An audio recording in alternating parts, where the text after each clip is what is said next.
परम शांति। माँ बापू जी को नमन। अब हम 15वां अध्याय का द्वितीय श्लोक को विश्लेषण करेंगे। ये श्लोक ऐसा है, अधश्च ऊर्ध्वं प्रसुस्तास्तस्य शाखा गुण प्रबुद्धा विषय प्रबला अधश्च मूलानि अनुसंततानि कर्मानुबंधिनी मनुष्य लोके।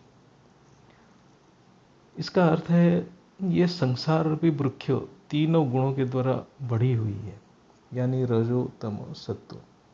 तीनों गुण से ये संसार रूपी वृक्ष बना हुआ है। ये संसार यानी सृष्टि की शाखा ऊपर नीचे बीच चारों तरफ फैला हुआ है। प्रसूतास्तस्य इसका मतलब है ये संसार रूपी वृक्ष, मतलब ये संसार वृक्ष के जैसे तुलना किया गया, जैसे उसका डाली पत्ता चारों तरफ फैला हुआ है। इसकी वृद्धि गुणों से हुआ है। ये तीनों गुण मन की प्रवृत्ति है। ये तीनों गुण मन के अंदर जन्म लेता है। मन नहीं है तो सृष्टि नहीं है। मन में तीनों गुण सृष्टि की वृद्धि करने में सहायक होता है। इसलिए बापूजी बोलते हैं, गुणातीत बनो, तभी मन से ऊपर जा सकते हो और अनंत सृष्टि के माया से निकल सकते हो। जैसे जैसे मन में गुणों की वृद्धि होता है तो मन में विषय भोग की इच्छाएं बढ़ जाता है। विषय भोग से संसार में सृष्टि की शाखाएं फैलता रहता है। ये शाखाएं मनुष्य की कर्म बंधन है। ये कर्म बंधन भोग की इच्छा से जन्म लेता है। तो ये जो धरती है उसमें मनुष्य अपने मन की गुणों के हिसाब से भोग की इच्छाएं उत्पन्न होता है। जैसे तीनों गुण है तो तीनों टाइप का भोग रहता है। राजसिक भोग भी रहता है, तामसिक भोग भी रहता है, सात्विक भोग भी रहता है। भगवद गीता में भी इसके विस्तार से चर्चा हुआ है। जब वो चैप्टर आएगा हम उसका भी विश्लेषण करेंगे। जैसे राजसिक भोग मतलब संक्षिप्त में है कि वो मान प्रतिष्ठा को एंजॉय करता है, वो उसी भोग के लिए वो कर्म बंधन में फंस जाता है। तामसिक भोग मतलब वो बहुत विकर्म करता है, नशा करता है, वो लड़ाई झगड़ा मार पीट मर्डर टेररिस्ट, ये सब तामसिक भोग है। सोचता है कि मारने से सब उसको मिल जाएगा। सात्विक भोग मतलब दान देता है, लोगों को हेल्प करने की इच्छा करता है, उसमें भी वो कर्म बंधन में फंस जाता है, इमोशनल हो जाता है। तो ये भोग की इच्छाएं मनुष्य लोक में होता है। मनुष्य लोक मतलब धरती मृत्यु लोग है। ये कर्म बंधन एक जाल है, नेटवर्क जैसा है, जैसे मकड़ी के जाल है। कोई कीड़ा निकल नहीं पाता है। जैसे मकड़ी के जाल में फंस जाता है तो मकड़ी उसको खा ही लेता है। ऐसे ही कर्म बंधन भी एक जाल है, माया उसको खा लेता है, नोच नोच के खा लेता है। तो ये जाल तीनों गुणों से बना है। जैसे मकड़ी के जाल है, ऐसे ही ये जो कर्म बंधन, ये जो जिसको हम माया बोलते हैं, प्रकृति बोलते हैं, ये तीनों गुणों से बना हुआ है। इसी कर्म बंधन के कारण आत्मा विभिन्न योनि यानी लोक में भ्रमण करता है। नाग लोक, सूक्ष्म लोक, मनुष्य लोक, चारों तरफ भ्रमण करता है। पाताल लोक। इसका मतलब ये जो कर्म बंधन की मूल नीचे भी है ऊपर भी है। मतलब इसका जो कारण स्थूल भी है सूक्ष्म भी है। जो धरती के ऊपर पड़ा है उसका कारण स्थूल कामनाएं हैं। जिसके सूक्ष्म कामनाएं हैं वो स्वर्गलोक में गए हैं, फिर नीचे गिर जाते हैं। यानी आत्मा मनुष्य लोक में फंसा पड़ा है। बेहद की ज्ञान के हिसाब से आत्मा कितना भी ऊपर की डायमेंशन में जाए और सुख की अनुभव करे, फिर भी वो कर्म बंधन में है। जब तक बेहद की आत्मा उसकी मूल रचयिता यानी बेहद की बाप को जान न ले और बीज रूप स्थिति में ना रहे, तब तक वो कर्म बंधन में रहेगा। जब तक मन तीनों गुणों में खेलता रहेगा तब तक विषय भोग से आत्मा निकल नहीं पाएगा। हो जाए कि उसका जो सुख बहुत सात्विक हो, मतलब नीचे की सुख से बहुत ऊपर, ऊपर की सुख और अच्छा लगे, लेकिन सुख सुख है, सुख में अहंकार रहता है। मुझे अच्छा लग रहा है, मतलब मुझे अच्छा लग रहा है, ये बोलने से सुख है। इसका एक ही उपाय है, इच्छा मात्र अविद्या। ये ज्ञान की परिभाषा है। ये परम ज्ञान मन को भावातीत बनाता है और मन धीरे धीरे गुणातीत हो जाता है। इस सब के लिए आपको बेहद की सृष्टि, पूर्ण सृष्टि की ज्ञान होना चाहिए। और जैसे पूर्ण सृष्टि के ज्ञान होगा तो आपको धीरे धीरे पता चलेगा, सारे आत्मा को पता चलेगा कि कैसे आत्मा हर लेवल पे रहते हैं।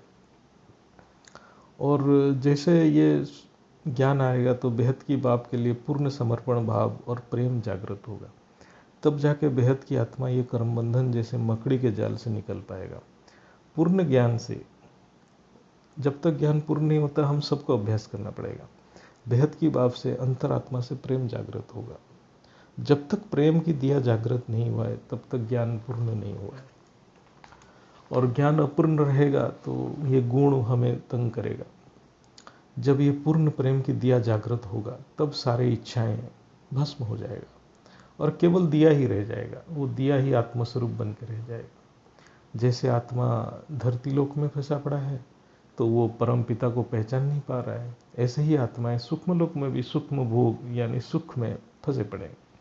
जब तक सुख भोगने की इच्छा है तब तक अहंकार विद्यमान है। अहंकार पूर्ण प्रेम को बाधक है। मैं ज्ञानी हूं ये भी अहंकार है। जैसे इवन बीके पीवी के, वो परम पिता के साकार रूप को नहीं पहचान पाए क्योंकि उनके सूक्ष्म भोग और ज्ञान की अहंकार में फंसे पड़े। ये मैं बीके पीवी के नहीं है, बहुत गुरु गोसाई हैं आप धरती के ऊपर हैं जो सूक्ष्म जगत की दृश्य देख लेते हैं और अपने आप को महान ज्ञानी समझ लेते हैं और वो अहंकार उनको आगे बढ़ने नहीं देता। स्थूल भोग जैसा सूक्ष्म भोग है वो सात्विक है लेकिन बीज स्वरूप में बाधक है। आत्मा मूल स्वरूप तक पहुंच नहीं पाता है। जैसे बापूजी मार्कंडेय ऋषि की बात करते थे, वो दिव्य दृष्टि से ब्रह्मलोक के नृत्य को सुख लेते थे, नृत्य की सुख लेते थे। तो ऐसे ही होते हैं। जब आत्मा केवल अपने रचयिता को ही मन में रखेगा तब मन उसके रचयिता में विलीन हो जाएगा और आत्मा का प्रकाश प्रकट होगा। ये केवल प्रेम ही है। जैसे बेहद की आत्मा जब लवलीन स्थिति में बेहद की बाप के रूप को धारण कर लेता है तब उसका मन बेहद के बाप के स्वरूप में विलीन हो जाता है। मन के अस्तित्व नहीं रहना को गुणातीत भावातीत कहते हैं और वही कर्मातीत है। इनफैक्ट मन की कोई अस्तित्व नहीं है, वो आत्मा के मूल प्रकाश को बाहर आने नहीं देता है। वो एक इल्यूजन क्रिएट करता है, जबरदस्ती एक बैरियर है। वो आत्मस्वरूप को बनने नहीं देता है। जब मन विलीन हो जाएगा तब आत्मा की प्रकाश बाहर आएगा और आत्मा में जो प्रकाश है वो परम पिता की ही प्रकाश है। आत्मा स्वयं प्रकाशित होता है, वो जब परम पिता के प्रेम में रहता है तब स्वयं प्रकाशित हो जाता है। ये परम प्रकाश केवल प्रेम ही है और कुछ नहीं है। प्रेम ही परम प्रकाश है जिसको ज्ञान में हम बोलते हैं लव एंड लाइट। ये आज की पुरुषार्थ में भी है, बीके के वाणी में भी है। तो अभी हम सब बेहद की आत्माएं बापूजी के रूप धारण करके उनकी प्रकाश को आत्मा में देखें और इच्छा मात्र अविद्या को अनुभव करें और परम प्रेम को स्थूल शरीर, सूक्ष्म शरीर और कारण शरीर में महसूस करें और ये दिव्यानंद का अनुभव करें।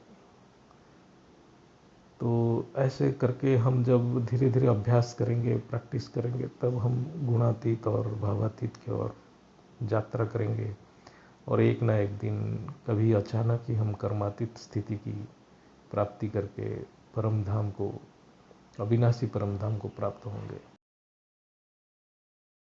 हम श्रीमद् भगवद गीता के 15वां अध्याय के 8वां, 9वां और 10वां श्लोक की विश्लेषण करेंगे। 8वां श्लोक ऐसा है, शरीरं यद्वाप्नोति इच्छापुरुकामतीश्वरः गृहीत्वेतानि संयाति वायुर्गंधानि वासया।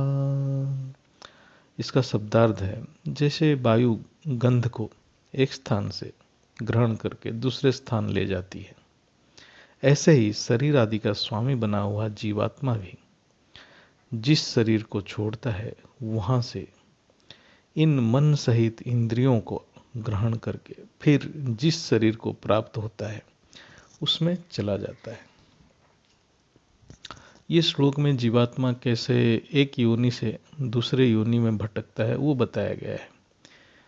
यहाँ जीवात्मा शब्द इसलिए व्यवहार में लाया गया है क्योंकि आत्मा जब तक शरीर धारण करता है, जब तक आत्मा में मन बुद्धि संस्कार में इच्छाएं पड़ी है, तब शरीर जीवात्मा है, वो जीव है। वो आत्मा का अनुभव नहीं कर पाता, इसलिए वो जीव बना हुआ है, इच्छाओं के बंधन में पड़ा हुआ है। जैसे वायु गंध को एक स्थान से दूसरे स्थान ले जाता है, ऐसे जीवात्मा एक योनि से दूसरी योनि, एक शरीर से दूसरे योनि में भटकता रहता है। तो वायु अलग है, गंध अलग है, लेकिन एक साथ वो गमन करते हैं। ऐसे ही आत्मा अलग है, मन बुद्धि संस्कार भी अलग है, लेकिन दोनों साथ साथ रहते हैं। और जीवात्मा जन्म मरण चक्कर में फंसा रहता है और एक योनि से दूसरी योनि, एक शरीर से दूसरे शरीर गमन करता रहता है। यानी जब तक मन में इच्छा है, कामना है, तो मन और इंद्रिय सक्रिय रहता है और मन को इस इच्छाओं की पूर्ति के लिए शरीर चाहिए रहता है। तो आत्मा एक शरीर के बाद दूसरे शरीर, ऐसे में इसी में भ्रमण करता रहता है, सुख प्राप्ति की इच्छा से भ्रमण करता रहता है, लेकिन दुख ही मिलता है। तो यहाँ वायु एक क्रियाशील फोर्स है जो गंध को एक जगह से दूसरा जगह ले जाता है। गंध का कोई, वायु को गंध से कोई मतलब नहीं है। ऐसे ही आत्मा एक फोर्स है जिसका जो मन बुद्धि संस्कार ये सब को एक जगह से लेकर दूसरे जगह लेके चला जाता है। आत्मा को भी मन बुद्धि संस्कार से कोई मतलब नहीं है, लेकिन आत्मा उसी में फंस जाता है, इच्छाओं के बंधन में फंस जाता है। शरीर रहते हुए इच्छाओं की अंत होना मतलब जीव मर जाना, सिर्फ आत्मा की अस्तित्व रहना है। तो इसीलिए ज्ञान में है कि इच्छा मात्र अविद्या। जब तक इच्छाएं हैं तब तक आत्मा जीवात्मा बन जाता है, उसको वो मुक्त नहीं हो पाता है। लेकिन इच्छाओं के मरते ही आत्मा अपने मूल स्थिति बीज रूप की प्राप्त कर लेता है। शरीर रहते हुए इच्छा की अंत मतलब जीवन मुक्ति। लेकिन जब शरीर की मृत्यु के बाद भी इच्छा है तो वो कर्म बंधन है। तो शरीर को क्रियाशीलता करने के लिए ऊर्जा चाहिए। वो ऊर्जा, जो शरीर में जो ऊर्जा प्रवाह होता है, वो जो हमारे जो नर्व यानी नाड़ी में जो प्रवाह होता है, तो वो जो क्रियाशीलता आत्मा से आता है, वो ऊर्जा आत्मा से आता है। लेकिन जब हमारे जो स्थूल शरीर क्षीण हो जाता है समय के साथ, सभी का फिर जो वृद्धावस्था आता है, तो उसमें वो ऊर्जा जो प्रवाह क्षीण हो जाता है, तब वो शरीर काम करना बंद कर देता है, तो उसको हम मृत्यु कहते हैं। लेकिन जो आत्मा के पास ज्ञान नहीं है, जो आत्मा में इच्छाएं हैं और भी इच्छाएं हैं, भोग करने की, सुख भोग करने की इच्छाएं हैं, वो फिर दूसरे शरीर धारण की प्रक्रिया में लग जाते हैं। तो जो एक योनि से दूसरे योनि का भ्रमण को ही यहाँ बताया गया है ये श्लोक में। जीवात्मा को लगता है कि वो मन बुद्धि संस्कार उसके अधीन में है, लेकिन ओरिजिनली जीवात्मा मन बुद्धि संस्कार के गुलाम बन जाता है। तो आत्मा, इसी को बोलते हैं कि आत्मा माया में फंस गया है। तो जब तक इच्छाएं हैं, आत्मा और जीव यानी मन बुद्धि संस्कार, जीव मतलब मन बुद्धि संस्कार, आत्मा अलग है जीव अलग है, दोनों मिलन से जीवात्मा बन जाते हैं और सृष्टि चक्र में घूमते रहते हैं।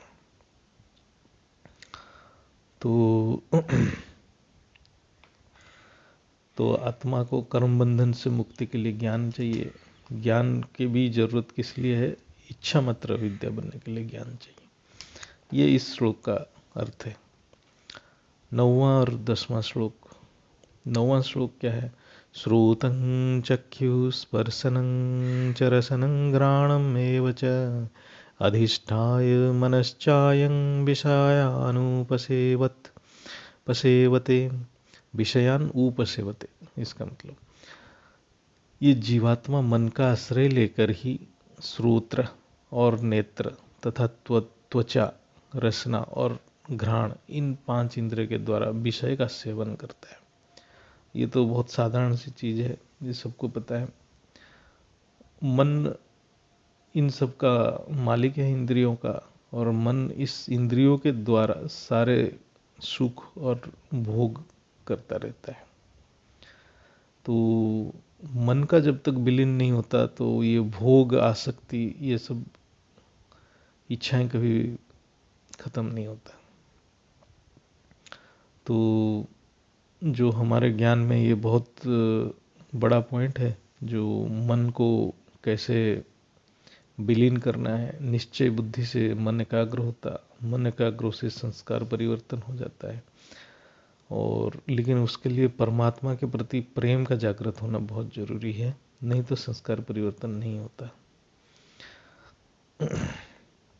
ज्ञान से जब आत्मा को अपनी मूल रचयिता को जान लेता है, और जब बुद्धि, निश्चय बुद्धि होता है और सूक्ष्म बुद्धि की जागृत होता है, वो परमात्मा की संकेत यानी उनकी ज्ञान को पकड़ लेता है। तब परमात्मा के प्यार करता है, और उसके जो फोर्स है, जो ग्रेविटी फोर्स है परमात्मा, वो मन को विलीन कर लेता है।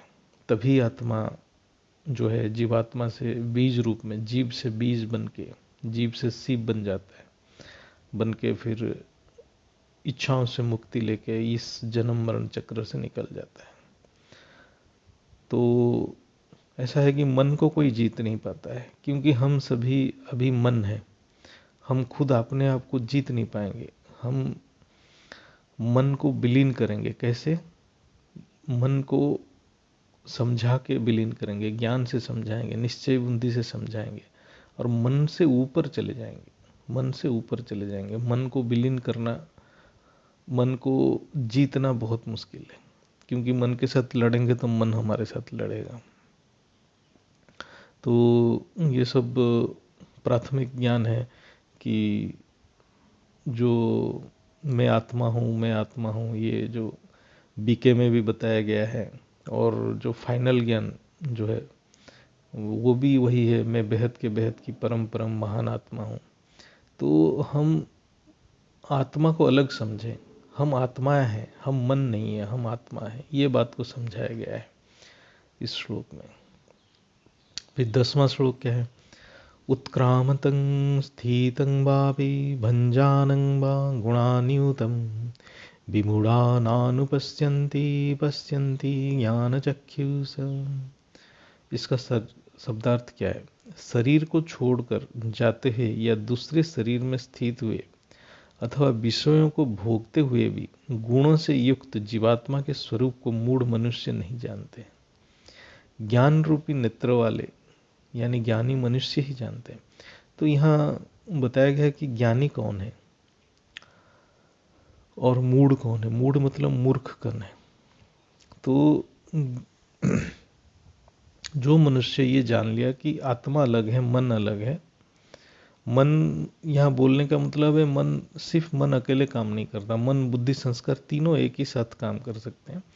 तो ज्ञानी ये दोनों को ये जान लेता है कि आत्मा पृथक है और मन पृथक है। तो इसको ज्ञान से जो समझ लिया तो उसमें विवेक जागृत हो जाता है। तो उसकी जो कर्म, वो हर कर्म कर्मयोग बन जाता है। वो फिर जड़ के साथ अपने आप को जोड़ता नहीं है, वो सिर्फ परमात्मा के साथ अपने आप को जोड़ता है। तो क्या होता है? मन का काम है कि विषय के प्रति आकृष्ट होना। वो तीनों गुणों द्वारा आकृष्ट होता रहता है, रजो तमो सत्व। तो ये बहुत टाइप का भोग रहता है, वो मन अपने आप उसके प्रति आकृष्ट रहता है। जैसे मन को गुण से अलग नहीं कर सकते हैं, क्योंकि मन प्रकृति का अंश है, तो इसीलिए मन को गुण से अलग करना मुश्किल है। लेकिन मन को क्रियाशील बनाता है, जो ऊर्जा आता है वो आत्मा से आता है। तो इसलिए बोला गया है कि इच्छा मात्र विद्या, ये तीनों श्लोक का एक ही है, इच्छा मात्र विद्या होने से आत्मा गुणातीत बन पाता है। ये बोलना आसान है, लेकिन ज्ञान से उसको समझना और पुरुषार्थ करना ये बहुत इम्पोर्टेंट है। तो ज्ञान से जब उसको अनुभव कर लेते हैं तो उस आत्मा में विवेक जागृत हो जाता है और वो बापूजी को समझ पाता है और बापूजी को मूल स्वरूप को एहसास करके परम धाम में उनको हर वक्त चिंतन करके अपने अंदर देखने की प्रयास करके सफल हो जाता है और उसका बुद्धि निश्चय होके एकाग्रचित होके वो बाप में समा जाता है। श्रीमद् भगवद गीता के 15वां अध्याय के 12वां श्लोक की विश्लेषण करेंगे। 12वां श्लोक ऐसा है कि यदादित्य गतं तेजो जगद्भासयते अखिलम यच्चंद्र यत् अग्नौ तत्तेज विद्धि मामकम। यानी सूर्य को प्राप्त हुआ जो तेज संपूर्ण जगत को प्रकाशित करता है और जो तेज चंद्रमा से है तथा जो तेज अग्नि में है उस तेज को मेरा ही जान। इसका मतलब यहाँ जो परमपिता ऐसे बताते हैं कि जो संपूर्ण सृष्टि में जो भी ऊर्जा है वो सब मेरे से ही निकला हुआ है। तो इनफैक्ट जो है परमपिता तो जो उनका मूल धाम है परम धाम है, लेकिन जो पूरा उनकी जो क्रिएशन है, क्रिएशन में जो पूरा ऊर्जा है सिर्फ उन्हीं से आया हुआ है। ये बापूजी के ज्ञान में क्लियर है। तो इस श्लोक में बहुत सिंपल है, इसमें जैसे बताए सूर्य में जो ऊर्जा है, सूर्य में जो तेज है ना, और पूरा जगत जो सृष्टि, जो अखिल सृष्टि, जो पूरा सृष्टि, और चंद्र में जो भी तेज है, जो लाइट है, अग्नि में जो तेज है, जो ऊर्जा है, वो सारे मेरा ही ऊर्जा है। यानी सृष्टि में जो भी क्रियाशीलता यानी गतिमान देख रहे हैं वो सब परमपिता के हैं। इस ऊर्जा को चैतन्य शक्ति या कॉन्शियसनेस कहते हैं। तो लेकिन परमपिता इस शक्ति के भिन्न है, मतलब शक्ति उनसे निकली हुई है लेकिन वो खुद शक्ति नहीं है। तो इसलिए भगवत गीता में और एक श्लोक में बताया गया है कि मुझसे सब कुछ है लेकिन मैं किसी में नहीं हूँ। परमपिता इसलिए अकर्ता है, लेकिन पूरा सृष्टि के जो शक्ति, जो ऊर्जा सृष्टि के अंदर है वो उनसे निकली हुई है। यानी सारे सृष्टि जड़ है, इसमें जो प्राण शक्ति या ना लाइफ फोर्स है वो परमात्मा की शक्ति है। इसके ऊपर एक बापूजी के बहुत सुंदर वीडियो है लाइफ फोर्स, उसको भी देख सकते हैं। जैसे सूर्य अपने आप में सूर्य कुछ नहीं है, लेकिन उसमें से जो ऊर्जा निकल रहा है वो जो कॉन्शियसनेस है वो परमात्मा की शक्ति है। तो जैसे हम स्थूल चक्षु है, हम अपने चक्षु जो आंख से अपने आप हम कुछ नहीं देख सकते हैं। जो हमारे शरीर के अंदर जो चैतन्य शक्ति बह रहा है उस चैतन्य शक्ति की मदद से हम देख पा रहे हैं। तो हमारे अंदर जो चैतन्य शक्ति बह रहा है उसका एक पर्टिकुलर डायरेक्शन है, फ्रीक्वेंसी है। तो जब हम उस चीज़ को समझ जाते हैं, आत्मनु अनुभव करके ज्ञान से उसको समझ जाते हैं, तो ज्ञान को हम अनुभव कर लेते हैं उस समय। तो हमारे अंदर विवेक जागृत हो जाता है जब ज्ञान से इस चीज़ को अनुभव कर लेते हैं, इस चैतन्य शक्ति को, और इसको हम बुद्धि द्वारा इसको अनुभव करते हैं, देखते हैं, तो हमारे अंदर विवेक की जागृत हो जाता है। तो हम जब योग करते हैं तो इस शक्ति को अपने अंदर अनुभव करते हैं। तो जैसे जैसे अनुभव बढ़ जाता है तो हमारे आत्मस्वरूप के और अग्रसर हो जाते हैं।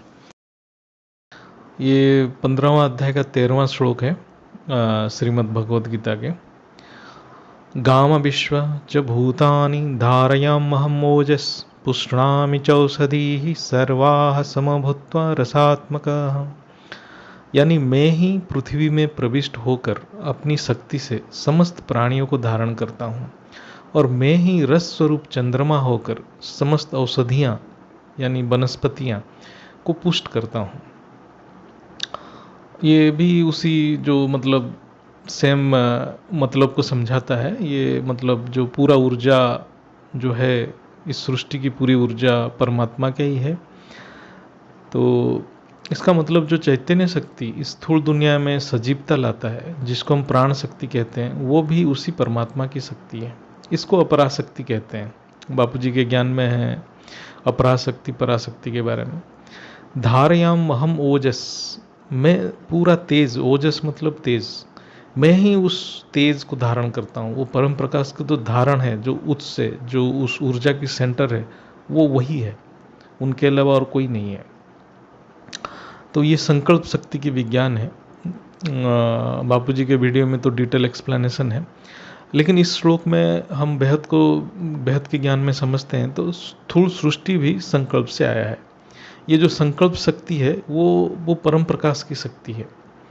तो वो जो संकल्प में जो चैतन्य शक्ति रहता है वो रचयिता का शक्ति है। जैसे यहाँ जो हमारे सृष्टि में जो हम सृष्टि देख रहे हैं वो ब्रह्मा का संकल्प शक्ति है। ब्रह्मा में जो शक्ति है, संकल्प शक्ति में जो ऊर्जा है, वो विष्णु से आया हुआ है। विष्णु के अंदर जो शक्ति है, संकल्प शक्ति है, वो आकारी शिव की है। आकारी शिव में जो शक्ति है वो निराकारी शिव की है। यानी ऐसे स्टेज वाइज आते आते तो निराकारी शिव के शक्ति पूरी ब्रह्मांड में फैला हुआ है। इस चीज़ को इस श्लोक में समझाया गया है। मतलब भगवत गीता में चैप्टर में वही पुरुषोत्तम योग, मतलब उनकी जो दिव्य शक्तियाँ कैसे पूरी सृष्टि को कंट्रोल कर रहा है, वो बातें बताया गया है। जैसे निराकारी शिव तो परम धाम में रहते हैं, लेकिन उनकी जो ऊर्जा पूरा सृष्टि में प्रवाह हो रहा है। तो आज जो विज्ञान गॉड पार्टिकल को ढूंढ रहे हैं, वो धरती के ऊपर ढूंढ रहे हैं, लेकिन गॉड पार्टिकल मतलब वो भगवान नहीं है। उस ऊर्जा के आकलन कर सकते हैं, लेकिन उस ऊर्जा की जो सेंटर है, उस ऊर्जा की जो मूल है, उसके पास पहुंचना मुश्किल है।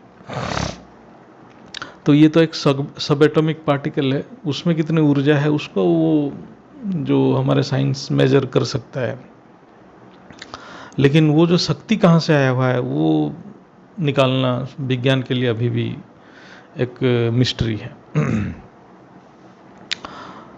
और इसमें एक जो औषधि शक्ति जो धरती के ऊपर जनरली ये बताया गया है कि जो हमारा जो आयुर्विज्ञान है, आयुर्वेद है, जनरली आयुर्वेद जड़ी बूटी से बनता है। और ये जो जड़ी बूटी सारे मतलब जो वनस्पति, जो पेड़ पौधे से ही निकलता है। तो ये जो पेड़ पौधे के अंदर जो खाद्य जो बनता है, खाद्य भी है, औषधि भी है, ये जो शक्ति भी वो परमपिता की शक्ति है। मतलब ये कहाँ से आता है? चंद्रमा के शक्ति से आता है। तो चंद्र से जो ऊर्जा आता है, किरण आता है, उससे औषधि शक्ति बढ़ता है। ये जो बताए गए हैं ये तो आयुर्विज्ञान है, आयुर्वेद का साइंस है, जो आज के विज्ञान को कितना पता है पता नहीं, लेकिन ये हमारे जो पुराण शास्त्र में बताया गया है कि जो पूर्णिमा होता है, पूर्णिमा मतलब शुक्ल पक्ष है, शुक्ल पक्ष में जो चंद्र की किरण है उसमें औषधि शक्ति का ऊर्जा बढ़ जाता है, और कृष्ण पक्ष में ऊर्जा नहीं बढ़ता है। तो जितना भी जो सृष्टि में ग्रोथ होता है वो पूर्णिमा के समय होता है। जैसे बीज का ग्रोथ होता है, फूल पौधे सारे ग्रोथ होता है, इवन मनुष्य में जो भी जो ग्रोथ होता है तो वो सारे पूर्णिमा के समय होता है। और शुक्ल पक्ष में ये होता है, कृष्ण पक्ष में ग्रोथ नहीं होता है। इसलिए जनरली आप देखेंगे जितना जो ब्लैक मैजिक और जो नेगेटिव वर्क्स कृष्ण पक्ष में होता है और अमावस्या के दिन करते हैं। तो ये एक बापूजी के वीडियो है, बापूजी जिसमें बताए हैं कि जो चंद्रमा के जो साइकिल है 27 दिन में औषधि का जो पावर भी मल्टीप्लाई हो जाता है। तो ये सब इसमें बताया गया है। तो इसका अर्थ ऐसा है कि मतलब ये भी उसी चीज़ को पुष्टि कर रहा है कि जो पूरा सृष्टि में जो चैतन्य शक्ति है, जिसको हम अपरा शक्ति कहते हैं, वो उन्हीं से आया हुआ है। और उनका जो मूल शक्ति है, जिसको हम पराशक्ति कहते हैं, उनका जो अविनाशी शक्ति है, जो परमपिता के, वो उनके पास परमधाम में रहता है। और जो पूरा ब्रह्मांड में अपराशक्ति भरा पड़ा है। अब 14वां श्लोक, जो 15वां अध्याय के 14वां श्लोक के हम विश्लेषण करेंगे। अहं वैश्वानर भूत्वा प्राणिनं देहमाश्रितः प्राणपासन समायुक्तः पचाम्यग्नम चतुर्विधम। उसी बात को पुष्टि करते हुए उसी से पुरुषोत्तम योग, मतलब जो उनकी जो विराट स्वरूप के जो जो उनका जो ऊर्जा है, विराट ऊर्जा, उसी को बताया गया है। प्राणियों के शरीर में रहने वाला मैं प्राण अपान से युक्त वैश्यानर, मतलब जठराग्नि होकर 4 प्रकार अन्न को पचाता हूँ। यानी कभी कभी हम जो बोलते हैं ना, खाना तो हम खा सकते हैं लेकिन पचाने वाला और कोई है। तो परमात्मा की असीम शक्ति है, हर चीज, हर सेल में, हमारे शरीर के अंदर हर सेल में, सृष्टि में हर कण में उन्हीं की शक्ति है। तो हर चीज उन्हीं से कंट्रोल होता है। तो जो हमारे अंदर जो ऊर्जा है, समग्र वनस्पति में जो औषधि शक्ति है, खाद्य की जो ऊर्जा है, वो सारे जो है उन्हीं की शक्ति है। और इसलिए एक वीडियो में बापूजी बोलते हैं, अत्र तत्र सर्वत्र विद्यमान है, सब कुछ परम प्रकाश से आया हुआ है। लेकिन मनुष्य अपने अहंकार में रहता है कि मैं ही सब कुछ करता हूँ, लेकिन करने वाला वो ऊर्जा है, वो शक्ति है, वो तत्वों में जो शक्ति है वही करता है, हम नहीं करते हैं। तो इसमें बहुत साधारण सा श्लोक है, इसमें कुछ चीज़ें बताए गए हैं। जो जो प्राण ऊर्जा हमारे शरीर में प्रवाह हो रहा है, जो वायु तत्व जो हमारे शरीर में प्रवाह हो रहा है, लेकिन वायु तत्व है, लेकिन तत्वों के अंदर जो ऊर्जा है, जो उसको प्रवाह, मतलब उसको जो डायरेक्शन दे रहा है, वो अपरा शक्ति है, वो चैतन्य शक्ति है। लेकिन वायु अपने आप में कुछ नहीं कर सकता है। वायु के अंदर जो शक्ति है वो प्राण शरीर के अंदर क्रियाशीलता लगता है। जनरली हमारे जो नाड़ियाँ होते हैं, जो आयुर्वेद में है, नाड़ी देखते थे वो लोग। वो जो नाड़ी, मतलब आजकल जो नर्व्स बोलते हैं साइंटिस्ट, तो विज्ञान, जो स्थूल विज्ञान उसको नर्व्स बोल रहे हैं, तो ये नाड़ियाँ बोलते थे पहले। और नाड़ी के अंदर जो प्राणवायु फ्लो करता था, तो जितना क्लीन रहता था नाड़ियाँ और उसके अंदर प्राणवायु जितना फ्लो फास्ट होता था, तो बॉडी, जो हमारे शरीर निरोग रहता था, हल्का और निरोग रहता था। और हम लोग जैसे कभी भी उपवास करते हैं, कुछ करते हैं, खाना कम खाते हैं, तो नाड़ियाँ साफ रहता है और प्राणवायु बहुत स्मूथली फ्लो करता है, मतलब जो वायु तत्व बहुत स्मूथली फ्लो करता है, तो बॉडी में फुर्ती आ जाता है। तो ये तो जस्ट एक आयुर्विज्ञान के, मतलब आयुर्वेद की ज्ञान है इसका, मतलब जो आध्यात्मिक ज्ञान के साथ जस्ट कोई ऐसा लिंक नहीं है। लेकिन इसको जानकारी रखने से हमें पता चलता है कि वो जो शक्ति, जो चैतन्य शक्ति कैसे काम कर रहा है। जैसे हमारे जो शरीर में 5 प्रकार के, मुख्यतः 5 प्रकार के वायु जो डायरेक्शन में मूव करता है, 5 प्राण बोलते हैं, पंच प्राण। एक है प्राण, दूसरा है अपान, तीसरा है समान, चौथा है उदान और व्यान। मतलब ये 5 डायरेक्शन में, प्राण मतलब ऊपर की ओर जो वायु जाता है, अपान मतलब नीचे की ओर जाता है, और नाभि में जो वायु, सेंटर के अंदर जो वायु फ्लो करता है वो समान है।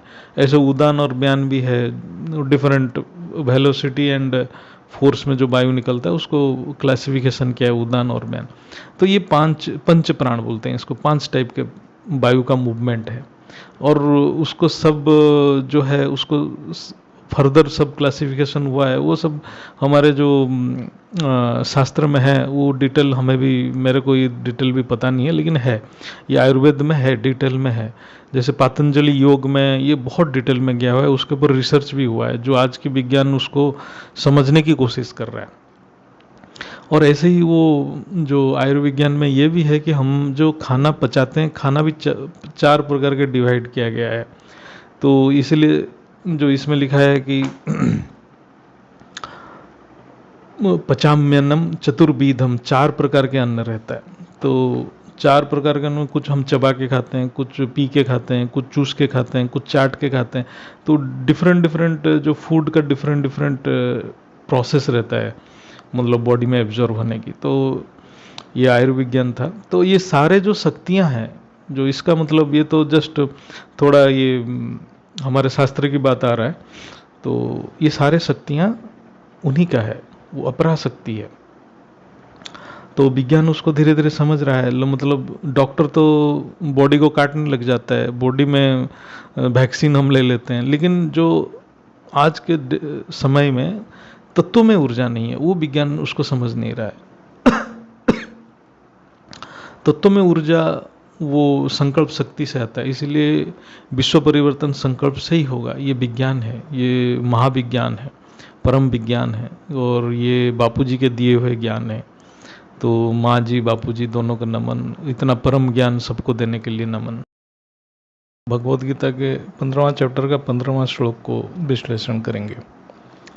सर्वस्य चाहं हृदि सन्निविष्टा मतः स्मृति ज्ञानम अपोहनम च वेदैश्च सर्वैरहम् एव वेद्य वेदांतकृत वेदवित् एव चाहम्।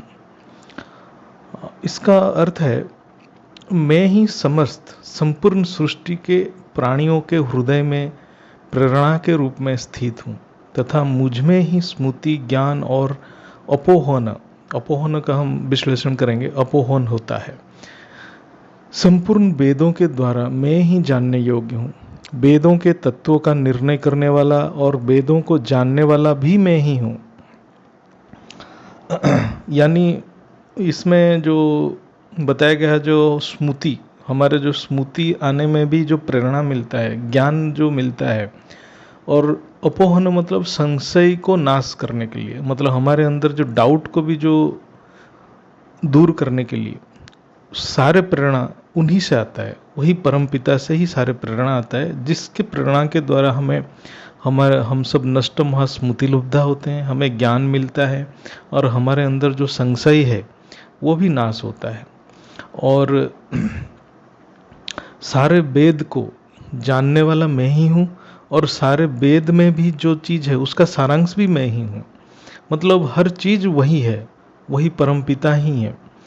तो इसका अर्थ है, इसको विश्लेषण करेंगे, जो संपूर्ण सृष्टि में जो चैतन्य शक्ति यानी क्रियाशीलता है वो परमपिता का ही है, ऊर्जा ही है। वही शक्तियाँ, ऊर्जा, आत्मा की शक्ति है, वो सब प्राणियों के हृदय में प्रेरणा के रूप में, इंस्पिरेशन के रूप में काम करता है। इसलिए यहाँ बोला गया है हृदय सन्निविष्ट, मतलब हमारे जो हृदय है, हृदय मतलब चित्त है, यानी मन, यानी कारण शरीर। तो मन में जो प्रेरणा जागृत होता है वो भी वहीं परमपिता के कृपा से ही जागृत होता है। यानी परमपिता की कृपा से ही आत्मा की मूल स्थिति यानी स्मृति प्राप्त, आत्मा जो स्मृति, अपना जो मूल स्मृति को प्राप्त उन्हीं के कृपा से ही करता है। ज्ञान भी उन्हीं के कृपा से ही प्राप्त करता है, और संशय यानी दोष मुक्त भी उन्हीं के कृपा से ही होता है। तो मनुष्य आत्मा साधना या जो पुरुषार्थ करता रहता है, लेकिन अपनी मूल स्थिति की प्राप्ति परमपिता की प्रेरणा से ही मिलेगा। यानी नष्ट महास्मृति लब्धा केवल परमपिता की कृपा से ही होता है। इसीलिए किसी को भी अपने पुरुषार्थ या अनुभव या ज्ञान पे कभी अहंकार नहीं करना चाहिए।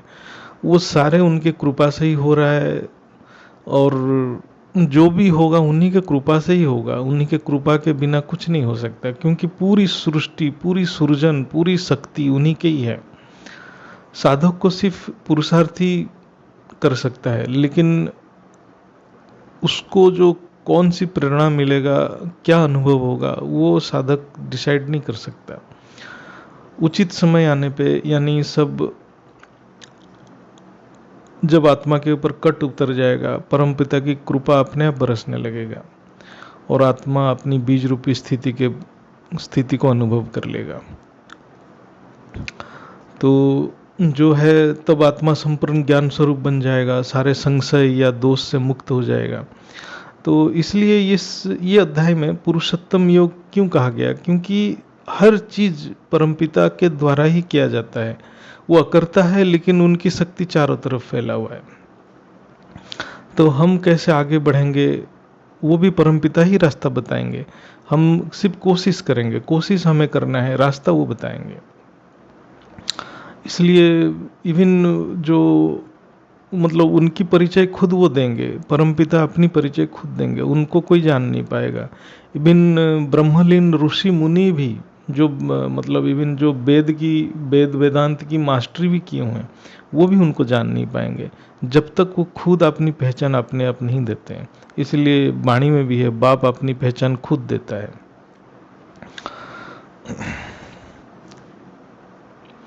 तो आज भी जो भी मतलब बापूजी के साथ, जो बापूजी के यूट्यूब में जो भी आत्माएं जुड़ रहे हैं, उनके अंदर भी जो प्रेरणा आ रहा है वो प्रेरणा भी वो बापूजी ही दे रहे हैं। उनके प्रेरणा के बिना उनको कोई पहचान नहीं सकता, ना उनके पास कोई आ सकता है। इसके बाद इस श्लोक में और एक बात बताया गया है जो वेद वेदांत के बारे में बताया गया है। जो इस सृष्टि में अनंत ज्ञान है, ज्ञान की कोई कमी नहीं है, बहुत ज्ञान है। ये सारे ज्ञान के मूल, इस ब्रह्मांड के मूल ज्ञान जैसे वेद में है, तो इसमें बताया गया है कि जो वेद में भी जो भी ज्ञान है उसका जो मीनिंग, ओरिजिनल जो सारांश क्या है, उसमें जानने योग्य क्या है, वो वेद वेदांत जो हम जितना भी पढ़ रहे हैं उसमें जानने योग्य एक ही चीज़ है, परमपिता को ही जानना है। जो पढ़ के वो परमपिता को जान नहीं पाया तो वो वेद पढ़ के भी कोई फायदा नहीं है। यानी जिसने परमपिता को जान लिया तो उसको वेद पढ़ने की भी जरूरत नहीं है।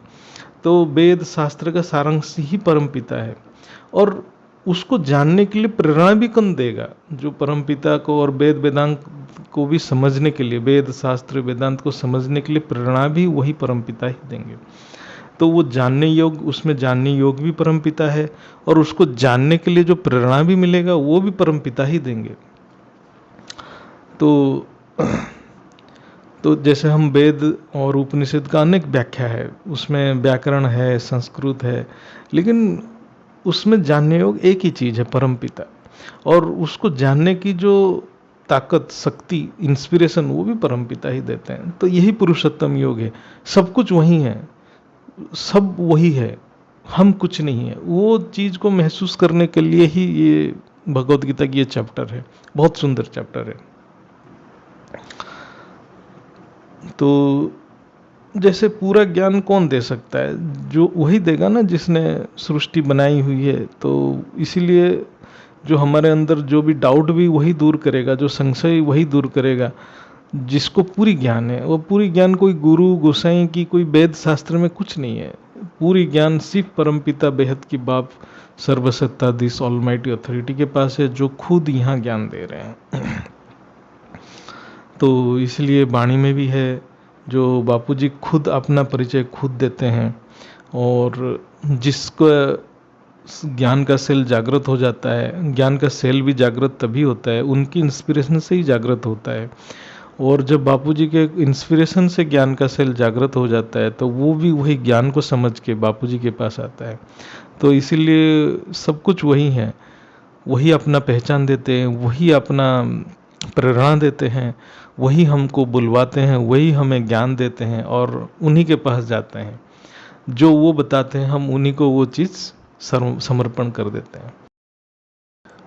अभी हम 16वां श्लोक, 15वां अध्याय के 16वां श्लोक को विश्लेषण करेंगे।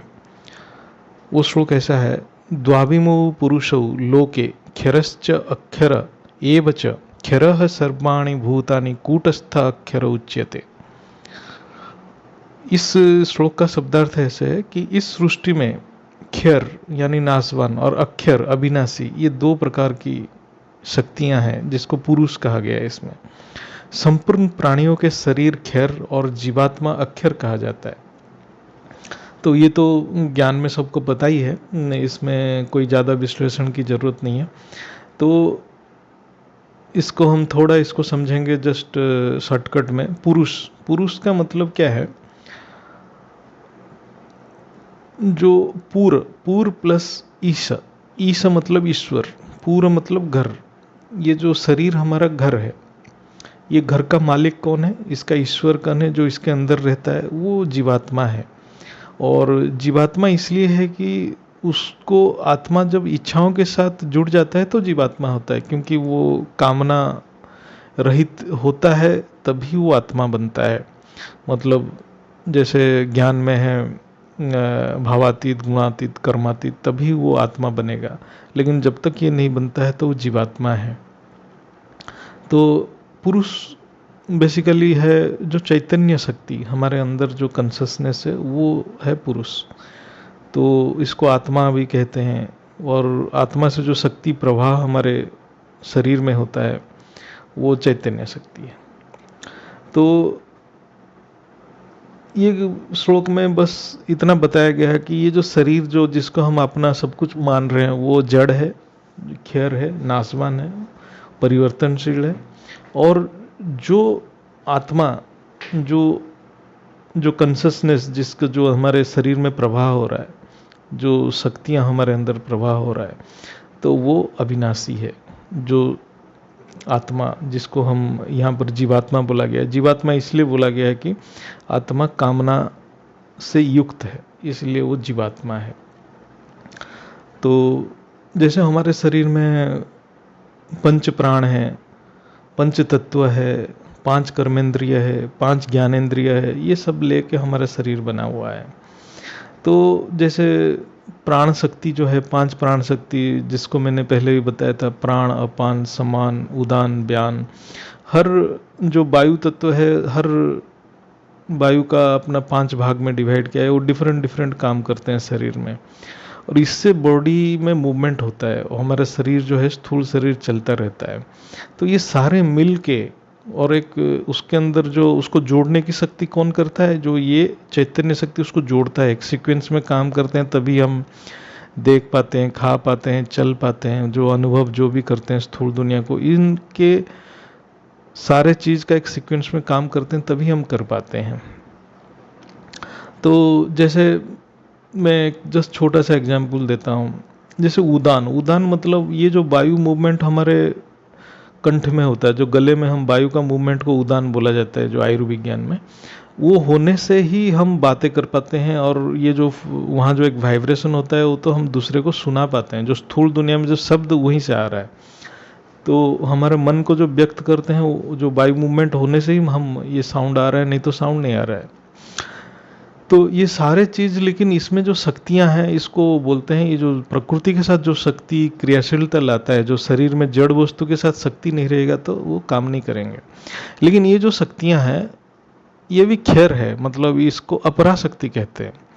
और जो आत्मा की मूल शक्ति जो है, जो पूरा शुद्ध चैतन्य बोलते हैं इसको, जो मूल शक्ति, उसको बोलते हैं पराशक्ति। तो दो चीज़ का सम्मेलन से हम ये जो स्थूल दुनिया को अनुभव कर रहे हैं, एक क्षर है और एक अक्षर है। तो इस में जस्ट यही चीज़ को बताया गया है, इसमें ज़्यादा कुछ है नहीं। तो शॉर्टकट में बोला जाए तो आत्मा की शक्ति पराशक्ति है, और जो इस प्रकृति में जो शक्ति क्रियाशीलता लाता है वो अपराशक्ति है। पराशक्ति प्योर है, प्योर कॉन्शसनेस है, उसमें पूरा विशुद्ध है। लेकिन वही शक्ति जब जड़ के साथ तादात्म्य में कर लेता है, जड़ के साथ संग कर लेता है, वो उसकी शुद्धता खो देता है। उसको नेगेटिव एनर्जी कहते हैं। जैसे हम ईर्षा, गुस्सा ये सब करते हैं, वो नेगेटिव एनर्जी है। लेकिन वो क्षर है, वो कभी रहता नहीं है। जो हमारा मूल प्रकृति हर वक्त हमारे साथ रहेगा, और जो क्षर है वो आज नहीं तो कल जाने वाला ही है। जो परिवर्तन होगा, जो परिवर्तन हो रहा है, उसमें धीरे धीरे जो ये जो नेगेटिव एनर्जी खत्म हो जाएगा, सिर्फ प्योर और जो पॉजिटिव एनर्जी रह जाएगा। तो ये इस श्लोक का मतलब है। बहुत सुंदर श्लोक है, और तो इसका और कोई ज़्यादा एक्सप्लेनेशन नहीं है। अभी 17वां श्लोक को देखेंगे, पर 15वां चैप्टर का भगवद गीता के। वो श्लोक ऐसा है, उत्तमः पुरुषः तु अन्यः परमात्मा इति उदाहृतः यो लोकत्रयम् आविश्य बिभर्ति अव्ययः ईश्वरः। ये बहुत ही सुंदर श्लोक है। इसमें इसका शब्दार्थ है, उत्तम पुरुष तो अन्य ही है। मतलब हमने जो पहले वाले श्लोक में बोला कि दो टाइप के शक्तियां रहता है, दो पुरुष बताया गया है, तो उससे भी ऊपर एक है, उत्तम पुरुष तो अन्य है, वो विलक्षण है, जो परमात्मा नाम से कहा गया है। वही अविनाशी ईश्वर तीनों लोकों में प्रविष्ट होकर सबका भरण पोषण करता है। एक्चुअली ये श्लोक ऐसा है कि जो परमात्मा का अनुभव कोई नहीं कर सकता। लोग आत्मा के अनुभव कर ही लेते हैं, जो ब्रह्मलीन होते हैं कभी कभी वो आत्मा के अनुभव कर लेते हैं, लेकिन परमात्मा को अलग सा कोई जान नहीं पाता है, क्योंकि वो क्षर और अक्षर ये दोनों से ऊपर है। परमात्मा जो अविनाशी है, वो सचमुच में अविनाशी है। वो क्षर और अक्षर यानी जड़ और चेतन, यानी पुरुष और प्रकृति से अलग है। वो इसीलिए उसको उसको पुरुषोत्तम कहा गया है। मतलब आत्माओं में श्रेष्ठ, पुरुषों में जो श्रेष्ठ है वो पुरुषोत्तम है, वो विलक्षण है, और उसको शब्द में प्रकट करना मुश्किल है, इसलिए भगवत गीता में उसको पुरुषोत्तम कहा गया। तो वो इतनी ऊंची है, ऊंचते ऊंच परमधाम से आया हुआ है, जो परमपिता तो और भी ऊपर है। तो परमात्मा की वर्ड तो बहुत छोटा है, परमात्मा तो हर ब्रह्मांड में, हर गैलेक्सी में है, लेकिन वो जो ऊंचते ऊंच जो परम परम परम परम पिता है, वो जो है वो बहुत ऊंच है, उसको कोई जान नहीं सकता, वो विलक्षण है, यूनिक है, एक है। तो उन्हीं को ईश्वर कहा जाता है। जो भी चैतन्य शक्ति जो क्षर और अक्षर यानी आत्मा और प्रकृति में जो है, यानी पुरुष, जो पुरुष प्रकृति में जो भी शक्तियां देख रहे हैं वो एक ही से आया है, वो सारे ईश्वरीय शक्ति है, एक ही से वो शक्ति आया हुआ है। वो धीरे धीरे विभाजित हो गया डिफरेंट डिफरेंट शक्तियों में, पॉजिटिव नेगेटिव परा अपरा, वो सारे डिवीजन हुआ, लेकिन एक ही से आया है। वो शक्ति एक ही है, वो अविनाशी है। वही अविनाशी शक्ति जिस जिस लोक में गया, तीनों लोकों में धीरे धीरे प्रविष्ट किया। ये तो बहुत बापूजी के ज्ञान के हिसाब से देखा जाए तो वो तो सारे लोकों में प्रविष्ट किया है, वो भी गैलेक्सी में, यूनिवर्स में है, मल्टीवर्स में, वही शक्ति वहाँ से विभाजित होते होते होते होते नीचे की ओर आते गए। तो वो जो शक्ति ऊपर से जो आया हुआ है वो पुरुषोत्तम कहा गया, उसको पुरुषोत्तम कहा गया। तो इसलिए परमात्मा को कोई भी साधु संत, बहुत ही कोई बिरला ही कोई जान पाया। जब तक परमपिता खुद अपना पहचान नहीं देते कोई नहीं जान पाता। इवन ब्रह्मलीन भी नहीं जान पाते हैं परमपिता को। वही परमपिता हमें डायरेक्ट ज्ञान दे रहे हैं और हम सब उनके गाइडेंस में पल रहे हैं। तो बापूजी को याद करके हम लोग थोड़ा आत्मानुभूति का अनुभव करें। आज हम श्रीमद् भगवद गीता के 15वें अध्याय के लास्ट 3 श्लोक 18, 19 और 20 को व्याख्या करेंगे। 18वां श्लोक, यस्मात्क्षरम अतितो अहम अक्षरात् अपि च उत्तमः अतोह अस्मि लोके वेदे च प्रतितः पुरुषोत्तमः। कारण कि मैं क्षर से अतीत हूँ और अक्षर से भी उत्तम हूँ, इसीलिए मैं पुरुषोत्तम कहलाता हूँ। ये खुद परमपिता कह रहे हैं कि उनको पुरुषोत्तम क्यों कहा गया है। पुरुषोत्तम यानी परमपिता वो स्वतंत्र है, वो क्षर और अक्षर दोनों से अलग है, वो पुरुष और प्रकृति दोनों से अलग है, वो अजन्मा अकर्मा है। अक्षर यानी आत्मा, वो उसको पुरुष भी बोला जाता है। जो पुरुष मतलब जो पूरा मतलब शरीर के अंदर जो आत्मा है उसको पुरुष कहते हैं। प्रकृति के साथ वो तादात्म्य करके पुरुष जो चैतन्य शक्ति यानी आत्मा बंधन में आ जाता है। लेकिन परमपिता जो पुरुषोत्तम है, पुरुष सारे पुरुष से उत्तम है, श्रेष्ठ है, वो स्वतंत्र है, वो भावातीत, गुणातीत, कर्मातीत, निर्गुण, निराकार है। जब आत्मा को मुक्ति मिलता है तो निराकार में विलीन हो जाता है। लेकिन जब वो परमपिता से प्रेम करता है तो परमपिता को प्राप्त करता है। जब परमपिता को प्राप्त करता है तब वो मोक्ष प्राप्ति करता है, उसको जीवन मुक्ति स्थिति कहते हैं। परमपिता के जो विराट स्वरूप है, जो असीम शक्ति का जो प्रतीक है, वो पुरुषोत्तम तत्व है, यानी वो सर्वोच्च चैतन्य शक्ति है। यानी ऊंचते ऊंच परम धाम में जो अविनाशी शक्ति है उसको पुरुषोत्तम तत्व बोलते हैं, कि जो पूरा बेहद की सृष्टि को संचालन करता है। इसलिए ये बीके के वाणी में भी है, जो इसको पुरुषोत्तम संगम योग बोला गया है। इस समय को पुरुषोत्तम युग के संगम योग बोला गया, पुरुषोत्तम संगम योग। यानी इस समय वो जो सर्वोच्च शक्ति, जो बेहद की परम पिता ऑलमाइटी अथॉरिटी खुद सृष्टि को मिलने के लिए आए हुए हैं, उस जो संगम को पुरुषोत्तम संगम युग कहा जाता है। 19वां श्लोक ऐसा है, यो माम एवं अश्रमूढ़ जानति पुरुषोत्तमम स्वसर्वविद भजन्ति मां सर्वभावेन भारत।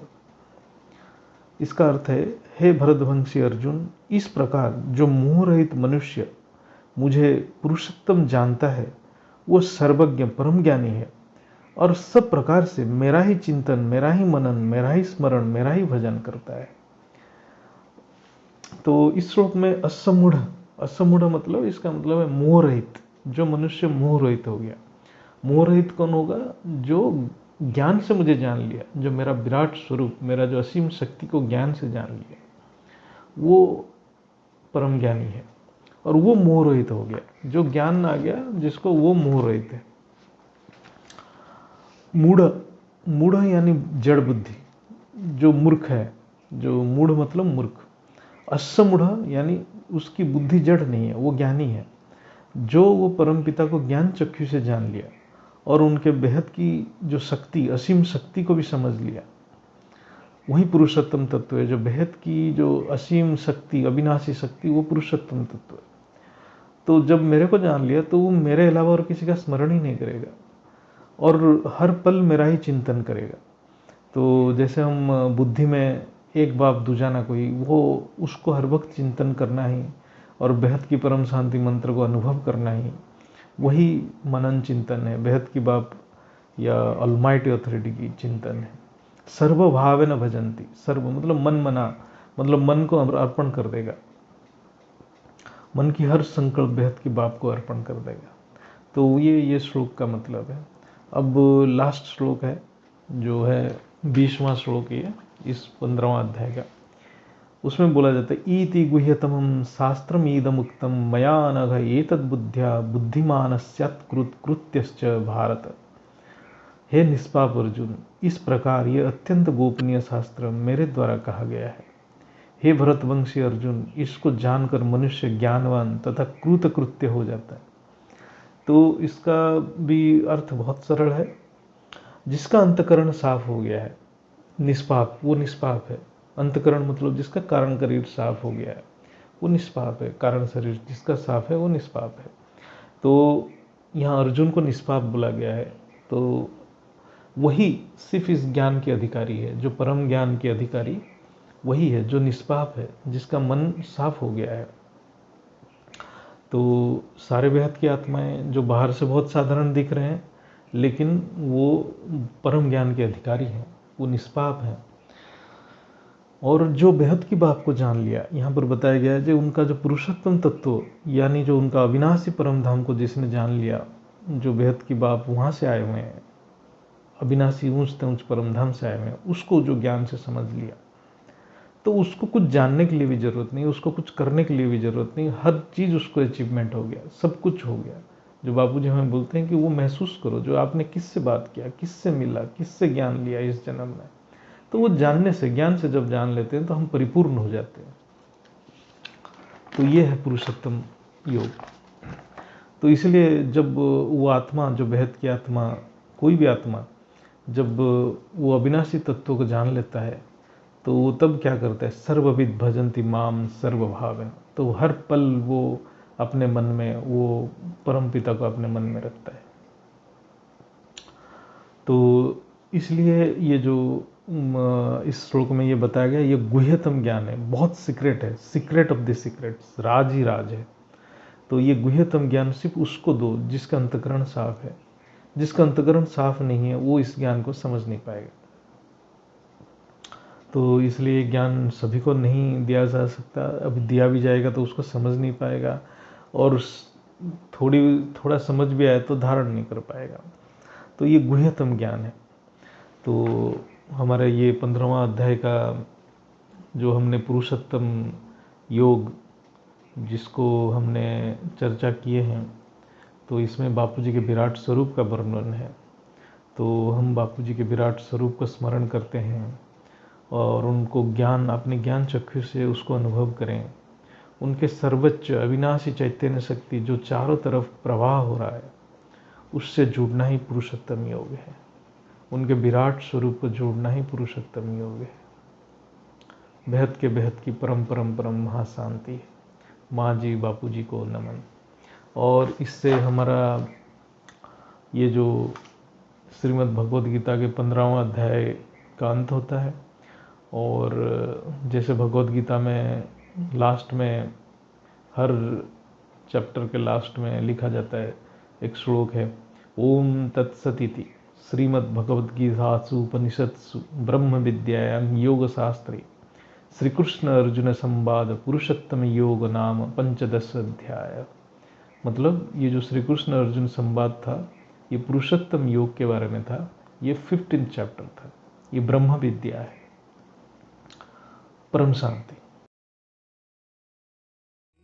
की परम शांति सोचो बोलो परम शांति। Join us daily for live meditation, 10 p.m. to 11 p.m.